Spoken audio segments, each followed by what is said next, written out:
565장입니다.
우리 주시는 말씀입니다. 요한복음 6장 1절에서 13절 말씀입니다. 요한복음 6장 1절에서 13절 말씀 한 절 한 절 교독하겠습니다. 그 후에 예수께서 디베랴의 갈릴리 바다 건너편으로 가시매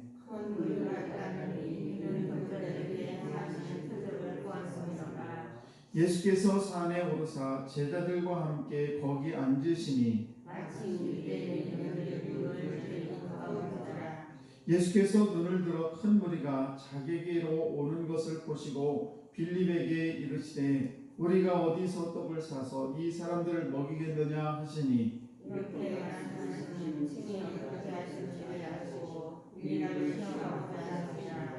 빌립이 대답하되 각 사람으로 조금씩 받게 할지라도 200데나리온의 떡이 부족하리이다.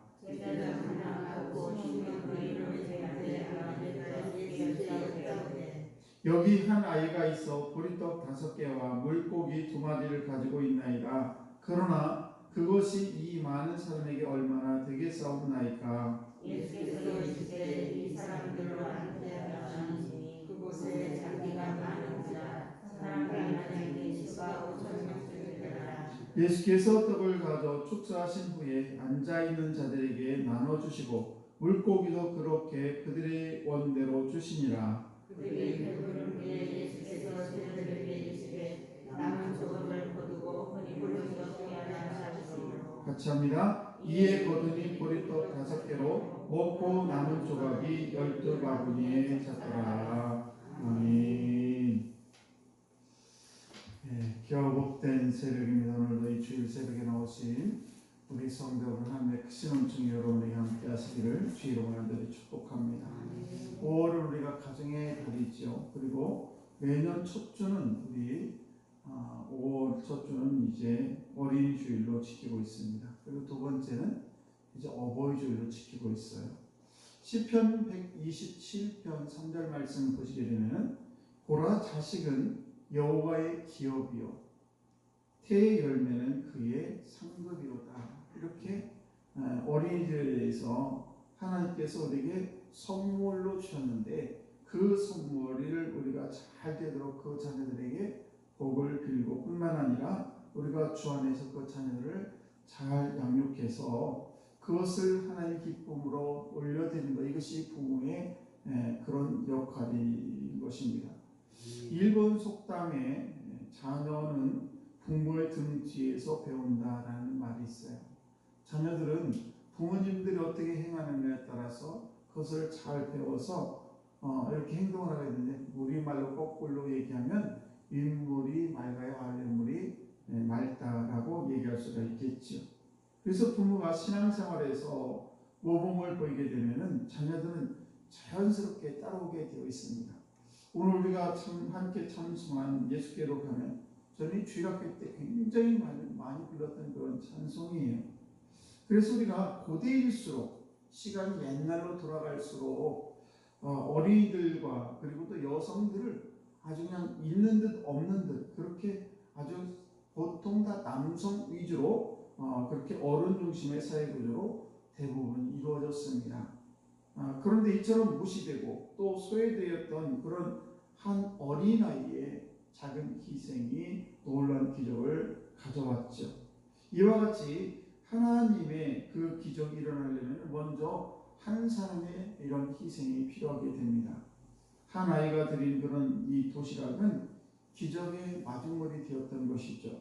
그래서 그 당시에 웬만큼 사는 그런 가정들은 보리떡을 먹지 않았다고 해요. 그래서 한 기록에 의하면 이 어린이는 홀로된 그런 여인의 아들이었다라고 이야기합니다. 그래서 홀로된 그 여인이 힘들었기 때문에 보리떡을 싸줄 수밖에 없었습니다. 그리고 이 아이는 하루 종일 예수님께서 말씀을 하실 때 하루 종일 말씀을 나눕니다. 나는 앉아서 예수님의 말씀을 듣는데 이렇게 힘든데 저 예수님은 하루 종일 저렇게 서서 말씀을 전할 때 얼마나 힘드실까. 이렇게 나도 배고픈데 예수님은 얼마나 배고플까. 이런 이 자신의 도시락을 예수님께 드린 이유가 바로 여기 있지 않았을까. 그래서 이 어린아이는 자기가 가난하지만 그러나 그 보리떡 5개와 물고기 2마리를 우리 주님께 드릴 수가 있었던 것입니다. 그로 인해서 수많은 사람, 아이와 여자를 빼고 5,000명이니까 한 10,000명 정도 되지 않을까. 그래서 그 많은 사람들의 배를 채울 수가 있었던 것입니다. 이처럼 이 하나님의 기적은 한 사람으로부터 시작이 된다는 사실이죠. 그래서 만일 한 사람이 만약에 예를 들면 어른이었다고 생각하면 이 창피하게 이걸 보리떡 5개를 이걸 어떻게 내놔, 이 물고기 2마리 어떻게 내놓을 수 있을까, 이걸 어떻게 주님이 잡수시라고 내놓을 수 있을까라고 생각할 수 있었을 것입니다. 그러나 어린아이는 순수한 마음을 가지고 이렇게 주님 앞에 내놓을 때 놀라운 하나님의 기적이 일어난 줄로 믿습니다. 이렇게 우리가 희생이 있는 곳에는 반드시 기적이 따르게 되어 있습니다. 우리가 옛날에도 마찬가지고 지금도 마찬가지고 가정에서도 마찬가지고 교회에서도 마찬가지고 또 직장에서도 마찬가지. 그 누군가가 희생이 있을 때에 가정이 부흥하게 되고 직장이 부흥하게 되고 교회도 마찬가지죠. 나라도 마찬가지인 것입니다. 이렇게 그 누군가가 희생한다고 생각할 때에 그것은 하나님께서 축복으로 임하셔서 수천 배 수만 배로 하나님께서 갚아주실 줄로 믿습니다. 예수님 당시에 천대하던 그런 여성들 그리고 그 아이들이 이렇게 하나님께서 우리 예수님께 높여주게 됩니다. 그러면서 누가복음 18장 16절 말씀을 보시게 되면은 예수께서 그 어린 아이를 불러 가까이 하시고 이르시되 아이들이 내게 오는 것을 금하지 말라. 하나님의 나라가 이런 자의 것이니라.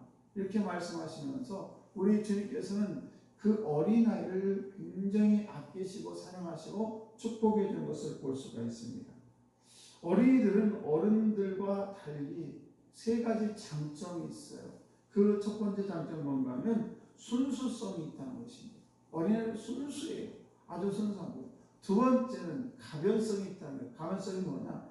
지금 아이들이 속을 썩이고 말을 안 듣고 여러 가지로 문제를 일으키지만 분명히 그 아이들은 또 변하고 이렇게 변하고 저렇게 변하고 변할 수 있는 가변성이 있다는 것과요. 또 하나는 가능성이 있다는 거예요. 왜? 아이들은 기회가 많기 때문에 지금 이 아이가 마음에 안 들고 이렇게 할지 모르지만 하나님께서 그 아이를 만져주시면 정말 하나님이 기뻐하는 그런 아름다운 자녀들로 거듭날 줄로 믿습니다.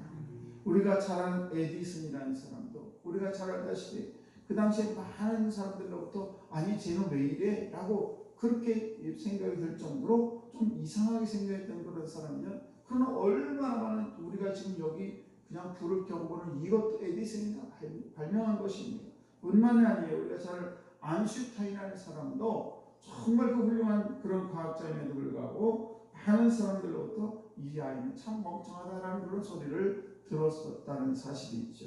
그래서 우리는 어린아이들이 이렇게 얼마든지 순수하고 얼마든지 가변성 있고 그 아이들이 장체 가능성을 있다는 것을 꼭 인식하시고 그 자녀를 위해 우리 날마다 기도해야 될 줄로 믿습니다. 그럼 우리가 그 자녀를 어떻게 기도해야 될 것인가 양육할 것인가? 첫 번째는 칭찬을 하라는 것입니다.